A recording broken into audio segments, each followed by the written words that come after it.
कोयलांचल धनबाद की बिटिया सौम्या हेजल टोपनो सकुशल अपने देश वापस लौट आई है और इस वक्त में वो धनबाद में अपने माता पिता के पास पहुंची हुई हैं। हेजल यूक्रेन युद्ध, जब रसिया और यूक्रेन के बीच युद्ध शुरू हुई तो वहाँ पे उस वार जोन में फंस गई थी और उसके बाद बड़ी ही मुश्किलात का सामना करते हुए किसी भी प्रकार से वो रोमानिया बॉर्डर पहुंची और उसके बाद फिर भारतीय एयर इंडिया के सहयोग से वो भारत स्वदेश जो है पहुंची है। तमाम मुश्किलों का सामना हेज़ल और उनके जैसे बहुत सारे जो छात्र वहाँ फंसे हुए थे उनको करना पड़ा है। ऐसी हालत में पूरे तौर पे हम देखेंगे कि वहाँ पे क्या स्थिति रही है। वो सब कुछ जो है ना हम हेज़ल की ज़ुबानी जानना चाहेंगे और देश की जनता और झारखंड के लोग भी जानना चाहेंगे कि इस वक्त में और सारे छात्र वहाँ क्या फेस कर रहे हैं। चलिए जैसा सीधे हम हेज़ल से बात करते हैं। हेज़ल, पहले ये बताएं कि वहाँ से आप लोग कब इवैक्यूएट हुए और युद्ध जब शुरू हुई थी 24 तारीख को, उसके बाद से आप लोगों ने क्या क्या फेस किया? 24 के बाद जैसे हमें पता चला कि ऐसा ऐसा है, तो हमें गवर्नमेंट ने सीधा बोल दिया था अपने पैसे निकाल लें, अपने राशन आप लोग इकट्ठा कर लें, क्योंकि हमने भी होप छोड़ रखी थी, क्योंकि हम तो बहुत दिन से हम लोग बहुत दिन से बहुत सारे बच्चे थे अपील कर रहे थे कि इवैक्यूएट हो जाए हम, लेकिन हो नहीं पा रहा था। तो इसीलिए हमें बोल दिया गया था, हमने उम्मीद ही छोड़ दी थी कि हम निकल सकते हैं यहाँ से। तो हमने अपनी राशन वगैरह ख़रीद ली थी। 1 महीने का राशन हमने पूरा ख़रीद लिया, पैसे वैसे हमने सब अपने हाथ में रख लिए थे। वेट कर रहे थे उस दिन, तो हम लोग रात के बहुत ही ज़्यादा टेंशन में हम लोग रात में सोए 2 बजे। तो जैसे हम 2 बजे सोए वैसे ही सुबह 4 बजे सायरन बजी। हमारी फर्स्ट सायरन 26 के सुबह 4 बजे थी। जब आप लोग वहाँ से निकले तो आपके साथ कितने छात्र छात्राएं वहाँ से निकल रहे? मैं मतलब हमारे हमसे पहले बहुत सारे छात्र छात्राएं निकली थी। अराउंड 2000 जैसे बच्चे निकल चुके थे, हम लोग बच गए थे कुछ कुछ। 25 की सुबह को ऐसा हुआ था, 25 के रात को हम बंकर में थे। सुबह में हम जैसे सायरन बजती है तो हमारा प्रोटोकॉल होता है कि हमें ग्राउंड फ्लोर जाना रहता है, क्योंकि अगर बमबारी होती है तो ऊपर की बिल्डिंग्स उड़ती हैं। हमारा कॉलेज हमारा बंकर था, लेकिन हमने सोचा कि हम लोग वहीं के ग्राउंड फ्लोर में रहते हैं और हम लोग रिस्क ले लिए कि एक बात और भी देखा गया कि जब अपने देश में आदमी होता है तो अपनी जात, अपना धर्म, अपनी भाषा अलग अलग खोजता है। देश के बाहर होता है तो सिर्फ एक ही नज़र आता है, वो है इंडिया, और वहाँ पे आपका तिरंगा ही आपका काम आता है। वाकई ये तिरंगा ही था जो काम आ रहा था? बस के आगे छात्र लगा के चल रहे थे या अपने हाथ में तिरंगा लेके हमारे बस के बाहर में तिरंगा लगा हुआ था, और हमारी जो यूक्रेनियन गवर्नमेंट है उन्होंने तिरंगा लगा हो या ना हो उन्होंने सबको हेल्प किया है। और तिरंगा था तो हमें फर्स्ट एकदम सबसे पहले प्रायोरिटी में निकाला गया था। मतलब आप लोग तो रोमानिया में ठीक ठाक थे, लेकिन जब पता चला कि दूसरे बॉर्डर पर वहाँ पे बहुत सारे छात्रों के साथ वहाँ लोकल स्तर पे मारपीट की घटना हो गई, उसकी हमारा ही था वो। बच्चे मतलब वो वीडियो जो थी हमारे ही बॉर्डर की थी, रोमानिया बॉर्डर की थी वो, और हंगरी बॉर्डर में भी ऐसा हुआ था, और पोलैंड बॉर्डर में भी ऑलमोस्ट ऐसी बात हुई थी। बच्चे थोड़े पूरा वाक्य हुआ क्या था, वो पूरा बात बताइए। बच्चे थोड़ा पैनिक हो गए थे। तो अब हर कंट्री का एक रूल होता है कि इतने टाइम पे बच्चे निकलेंगे, इतने टाइम पे यूक्रेनियन निकलेंगे, इतने टाइम पे खाली ट्रांसपोर्ट निकलेंगे, और उसके हिसाब से ही बॉर्डर की गेट खुलती हैं। तो अब बॉर्डर की गेट जो थी हमारी, कुछ कुछ बच्चों को घुसा दिया गया था, और जो बच्चे पीछे लाइन में थे, क्योंकि हम लोग भी पीछे ही लाइन में थे, उनमें से कुछ कुछ बच्चे थोड़ा आ गए थे पैनिक में।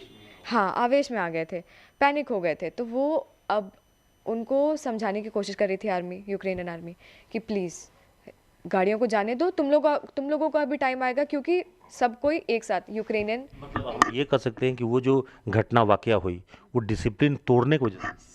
वो डिसिप्लिन तोड़ने की वजह से हुई थी पार्टली। मेरे मेरे जो मेरी बॉर्डर थी वहाँ पे डिसिप्लिन तोड़ने की ही वजह से हुई थी, क्योंकि मैं जहाँ पे एयर फायरिंग हो रही थी ना, मैं उनसे एक हाथ दूर थी, और एक हाथ दूरी में मेरे एयर फायरिंग हुई थी। और एयर फायरिंग ही इसलिए हुई थी क्योंकि वो बात नहीं मान रहे थे, उन्होंने बस का रास्ता छेक तो दिया इसका था। मतलब ये है कि उतनी बेरहमी नहीं दिखाई जितना हम लोग समझ पा रहे थे कि यूक्रेन पुलिस या वो यूक्रेन जो वहाँ की सेना था वो भारतीयों को पीट रहे, इस तरह की स्थिति उतना नहीं। पिटे तो हैं, भारतीय पिटे हैं, नो डाउट पिटे हैं, लेकिन बस यही है कि एक डिसिप्लिन जब तोड़ देते हैं, क्योंकि मेरे आँख के सामने भी बच्चों ने हमला किया था आर्मी के ही ऊपर, उन्होंने धक्का वक्का दिया था। तो बच्चे भी तो भूखे होंगे, कई दिनों से भूखे थे, उनके पास रहने का ठिकाना नहीं, -डिग्री में तापमान। हाँ, तो वही यूक्रेनियंस ने तो खाना वाना दिया था, हम बच्चों के ऊपर था कि हम खाना चाहते हैं कि नहीं। उन्होंने अपने पैसे खर्च करके हमारे लिए खाने वाने का मैश पोटैटोज़, खाना एक और पीना। खबर आई कि यूक्रेन का समर्थन चूंकि भारत ने नहीं किया यूएनएससी में, और हम चूंकि रसिया, तो इसके वजह से भी उनके मन में गुस्सा था भरती हुए। हमारे बॉर्डर पे तो डिसिप्लिन तोड़ने की वजह से हुई थी, और दूसरे बॉर्डर्स में हाँ ऐसा हो सकता है कि उनके ऊपर किसी चीज़ का गुस्सा निकाला गया हो, लेकिन हमारे बॉर्डर पे डिसिप्लिन के बाहर जाने की वजह से ये सब हुआ था। एक बड़ा सवाल कि इंडियन एम्बेसी कितना मदद कर पा रहा था आप लोग को, फोन जब कर रहे थे आप लोग, मैंने रिस्पॉन्स ले रहा था ये? कॉल्स के थ्रू रिस्पांस ले रहे थे, लेकिन बॉर्डर के पहले नो हेल्प। हम जितने भी बॉर्डर तक पहुँचे हैं, हम सब अपने बलबूते पहुँचे थे। हाँ, कितना किलोमीटर कुछ लोगों को पैदल चलना पड़ा था, 50 किलोमीटर, 100 किलोमीटर? 10 किलोमीटर हमें नेट 10 किलोमीटर पैदल चलना पड़ा था, क्योंकि वहाँ से गाड़ियाँ अलाउड नहीं है।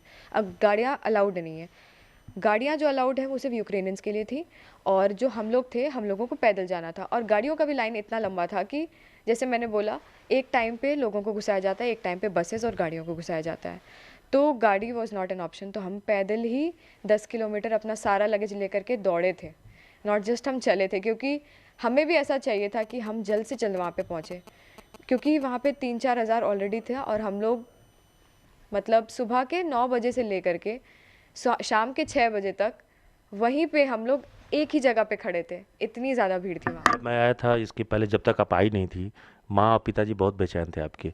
माँ तो बहुत ज़्यादा मतलब दिखा नहीं रही थी, लेकिन अंदर से रो रही थी। फ़ोन पे कितनी बार रोई है?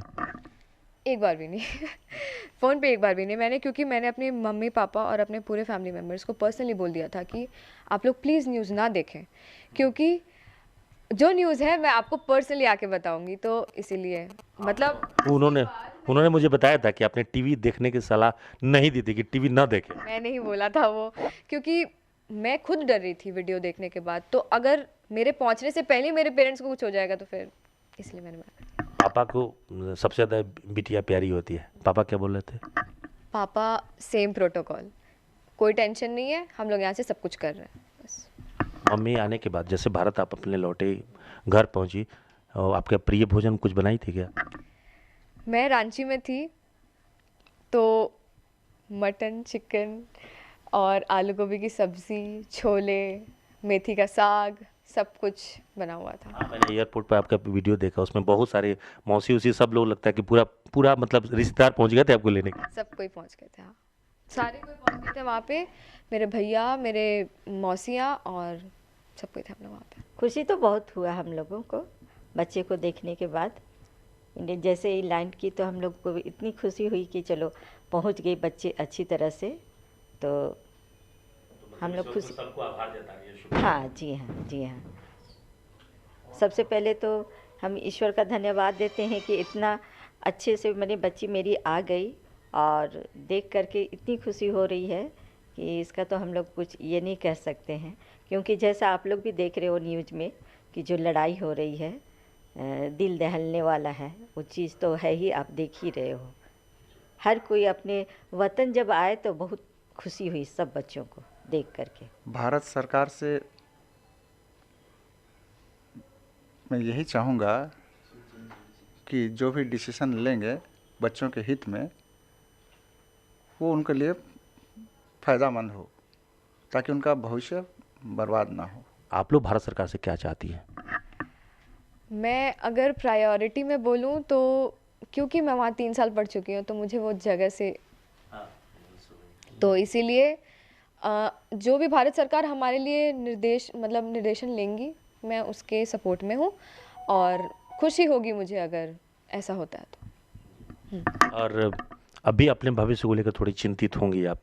तुम्हें अभी आगे क्या होगा, क्योंकि यूक्रेन में आप रहते रहते यूक्रेन से आपको थोड़ा लगाव हो गया होगा, प्यार हो गया होगा, यूनिवर्सिटी से लगा होगा, तो आप चाहेंगे कि युद्ध जल्दी से रुक जाए और वो यूनिवर्सिटी भी बने? जी हाँ, मैं तो बहुत जल्दी चाहती हूँ, क्योंकि लोग बहुत मर रहे हैं। पहली बात, युद्ध तो होते ही रहेगा, लोग बहुत मर रहे हैं, तो इसीलिए लोग ना मरे, और बस वही। मतलब अपने आपकी आंखों में आंसू देख रहा हूँ, तो लग रहा है कि लोकल लोगों का वो प्यार, वो है कि पता नहीं वो जिंदा बचेंगे कि नहीं बचेंगे, मिलेंगे कि नहीं। वही बात है। कुछ दोस्त भी बन गए थे यूक्रेनियन? सॉरी, यूक्रेन बहुत सारे दोस्त हैं, उनको मिस कर रही हैं? वही बात है। और मतलब बहुत सारे देखिए, अब हेजल के पास शब्द नहीं मिल रहे हैं। युद्ध की विभीषिका जो है वो इतनी ज़्यादा होती है, त्रासदी भरी, कि ऐसी स्थिति में जब इंसान इंसान का दुश्मन हो जाता है तो दो देशों की लड़ाई में आम इंसान मरते हैं। और यहाँ पे हेजल की आंखों में जो आंसू आ रहे हैं वो अपने यूक्रेनियन साथियों के लिए हैं, उन छात्रों के लिए हैं जिनके साथ वो पिछले 3 वर्षों से पढ़ाई कर रही थी और मेडिकल कॉलेज इस वक्त उनका तबाह हो चुका है। तो स्वाभाविक रूप से वो चाहती हैं कि यूक्रेन भी बच जाए और उनका कॉलेज भी बच जाए और भविष्य भी बच जाए। ऐसे में वो भारत सरकार से तो यही कह रही है कि कोई अल्टरनेटिव उपाय कर दे। फिलहाल आपको बता दें कि इस वक्त में हेजल जैसे और भी छात्र जो फंसे हुए थे यूक्रेन में वो सकुशल वापस लौट रहे हैं। उसमें धनबाद की बगमारा के अनिमेष भी कल वापस लौट आए हैं और भी दूसरे छात्र जो है वो धीरे धीरे रांची पहुँचे हैं और उसके बाद फिर अपने घर लौट रहे हैं। तो कुल मिलाकर यही कह सकते हैं कि भारत में जब आप होते हैं तो आपके बीच अलग अलग जाति, भाषा, धर्म हो सकता है, लेकिन जब आप देश के बाहर होते हैं तो आपकी जान तिरंगा है, आपकी शान तिरंगा है, आपका अभिमान तिरंगा है और वो तिरंगा ही आपको पूरी दुनिया में सम्मान दिलाता है। सहयोगी निकुंज के साथ Abhishek Kumar, the News Post, Dhanbad.